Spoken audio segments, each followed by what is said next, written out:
तुमचं विरोधी पक्षनेते म्हणून आहे, उद्या संध्याकाळी कुठल्या पदावर तुम्ही राहाल, काय वाटतं तुम्हाला, काय चित्र असेल उद्या राज्यात? उद्या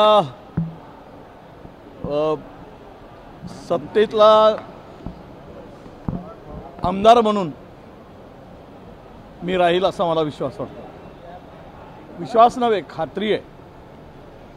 आणि उद्या महाविकास आघाडीची सत्ता स्थापनेचा दावा आम्ही उद्या रात्रीच करणार आहोत. आणि 160 ते 165 जागा महाविकास आघाडी खात्रीशीर सांगतो जिंकल्याशिवाय राहणार नाही.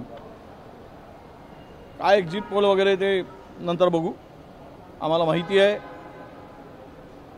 त्यामुळे आम्ही चिंता करत नाही, आम्ही बिनधास्त आहोत. आमच्या सगळ्या लोकांना या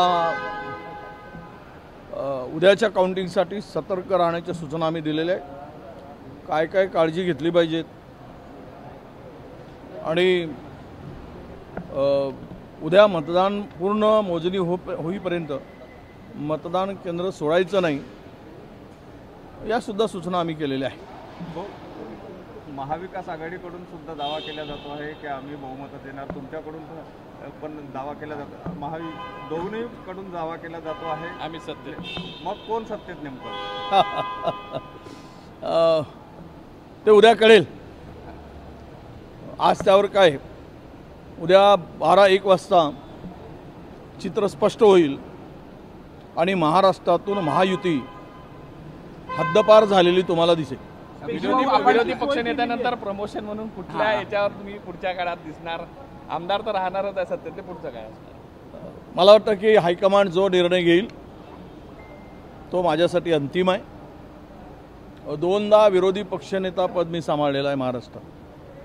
माझ्यासारख्या छोट्या कार्यकर्त्याला, मायक्रो ओबीसीला ही जबाबदारी दिली आणि ती मी प्रामाणिकपणे समर्थपणे पार पाडली आहे. हायकमांड जो करेल तो अंतिम असेल. बिजूभाऊ, तुम्ही आधी सूचक वक्तव्य म्हटलंय, विरोधी पक्षनेते म्हणून निवडलंय आणि त्याच्या पुढे काय होतं हे सुद्धा सगळ्यांना वाटतं, त्यामुळे स्वाभाविकपणे ती चर्चा सुरू झाली आहे मुख्यमंत्रीपदी. मी उद्या सत्ता येणार आणि सत्तेमध्ये मी असणार. पण ते विरोधी पक्ष नेत्यांना पुढचं पद हे मुख्यमंत्रीपद नेहमी खुणावत असतं आणि त्या दृष्टीने पण दावे होत असतात. खुणावणं, त्यात आनंद घेत आहे. चेहऱ्यावरच वेगळाच आनंद आणि तेज पण दिसत आहे.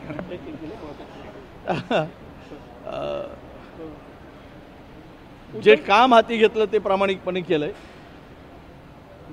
मला असं वाटतं की महाविकास आघाडीचा चेहरा 12 तासाच्या आत मुख्यमंत्री पदाचा आम्ही घोषित करू. महाविकास आघाडी बोलवल्या जाणार आहे, त्यांच्या हॉटेलची सुद्धा व्यवस्था करण्यात आलेली आहे. अशा प्रकारे स्पेशल सगळ्यांना आम्ही उद्या रात्री जमेल त्या व्यवस्थेसह बोलवलेलं आहे आणि विदर्भाची जबाबदारी सर्वांना गोळा करून येण्याची माझ्यावर हायकमांडनी सोपवलेली आहे.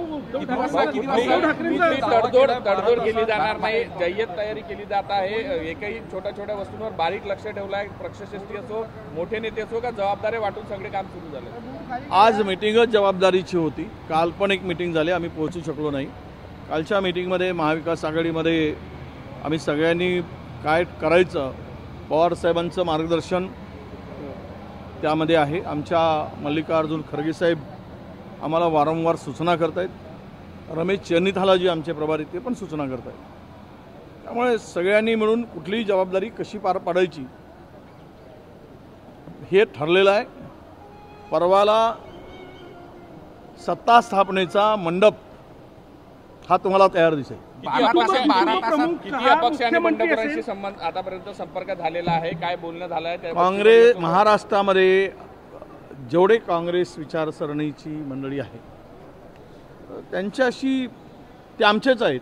ठीक आहे, बंडखोरी केली, त्यावेळेस कारवाई झाली, पण त्या परिस्थितीनुसार त्यांच्यावर अन्याय झाल्याची भावना त्यामध्ये आहे आणि त्यांना मला वाटतं की पक्षश्रेष्ठी त्यांच्याशी संबंध किंवा चर्चा ही सुरू केली असावी. बिजू, आपण आता बोलले की काही अन्याय झालेला आहे, कुठेतरी आता हा अन्याय दूर झाला पाहिजे आणि मुख्यमंत्रीपद काँग्रेसलाच भेटलं पाहिजे असं वाटतं का, मोठा भाऊ म्हणून? हां, काँग्रेसला मुख्यमंत्रीपद भेटावं हे काँग्रेस जणांची इच्छा आहे. राष्ट्रवादीला मुख्यमंत्रीपद भेटावं राष्ट्रवादीची इच्छा आहे. शिवसेना उबाटाला हे मिळावं ही त्यांची इच्छा आहे.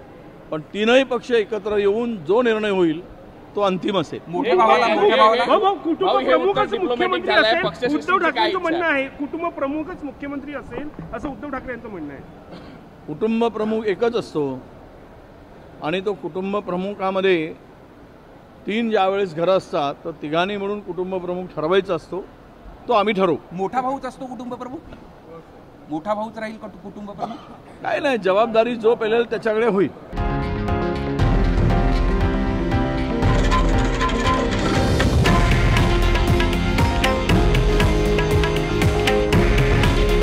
हे आहे देशातील नंबर 1 न्यूज नेटवर्क आणि आपण पाहत आहात TV9 मराठी. काळजी तुमची, हित महाराष्ट्राचं.